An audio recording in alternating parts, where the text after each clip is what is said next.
ओम नमः शिवाय। दोस्तों, आपका मेरी वीडियो में स्वागत है। मौनी अमावस्या। मौनी अमावस्या की पौराणिक कथा। पौराणिक कथा के अनुसार कांचीपुरी में एक ब्राह्मण निवास करता था। उन ब्राह्मण का नाम देव स्वामी था और उनकी पत्नी का नाम धनवती था। उनके दोनों के 7 पुत्र और एक पुत्री थी। पुत्री का नाम उन्होंने गुणवती रखा था। ब्राह्मण ने 7 पुत्रों का विवाह करके अपने सबसे बड़े पुत्र को बेटी के लिए वर खोजने भेजा।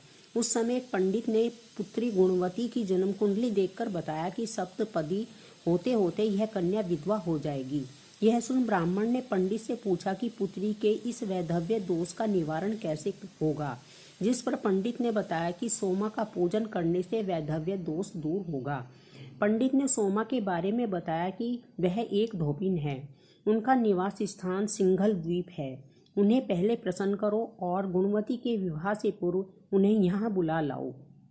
ब्राह्मण देव स्वामी का सबसे छोटा लड़का बहन को अपने साथ लेकर सिंघल द्वीप जाने के लिए सागर तट पर चला गया। सागर पार करने की चिंता में दोनों एक वृक्ष की छाया में बैठ गए। उस पेड़ पर एक घोंसले में गिद्ध का परिवार रहा करता था। उस समय घोंसले में सिर्फ गिद्ध के बच्चे थे। गिद्ध के बच्चे भाई बहन के क्रियाकलापों को देख रहे थे। सायंकाल के समय उन बच्चों की माँ आई तो उन्होंने भोजन नहीं किया। वह अपनी माँ से बोले कि माँ, नीचे 2 प्राणी सुबह से भूखे प्यासे बैठे हैं। जब तक वे कुछ खा नहीं लेते तब तक हम भी कुछ नहीं खाएंगे। बच्चों की बात सुन दया और ममता से वशीभूत गिद्ध माता उनके पास आई और बोली कि मैंने अब आपकी इच्छाओं को जान लिया है। इस वन में जो भी फल फूल कंद मूल मिलेगा मैं ले आती हूँ। आप भोजन कर लीजिए। मैं प्रातःकाल आपको सागर पार कराकर सिंघल द्वीप की सीमा के पास पहुँचा दूंगी। वो दोनों भाई बहन माता की सहायता से सोमा के यहाँ जा पहुँचे। वे नित्य प्रातः उठकर सोमा का घर झाड़ कर लीप देते थे। एक दिन सोमा ने अपनी बहुओं से पूछा कि हमारे घर कौन बुहारता है, कौन लीपता पोतता है।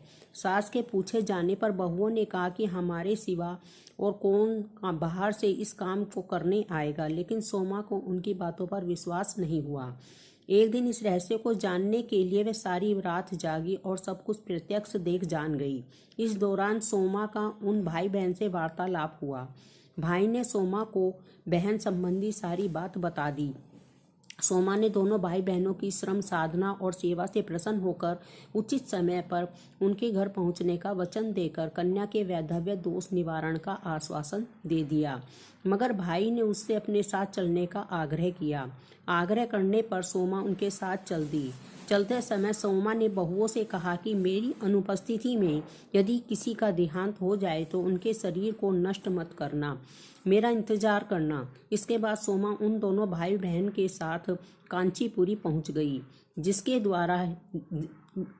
दूसरे दिन ही गुणवती के विवाह का कार्यक्रम तय हो गया। सप्तपदी होते ही उसका पति मर गया। सोमा ने तुरंत अपने संचित पुण्यों का फल गुणवती को प्रदान कर दिया। तुरंत ही उसका पति जीवित हो उठा। सोमा उन्हें आशीर्वाद देकर अपने घर चली गई। उधर गुणवती को पुण्य फल देने से सोमा के पुत्र जमाता और पति की मृत्यु हो गई।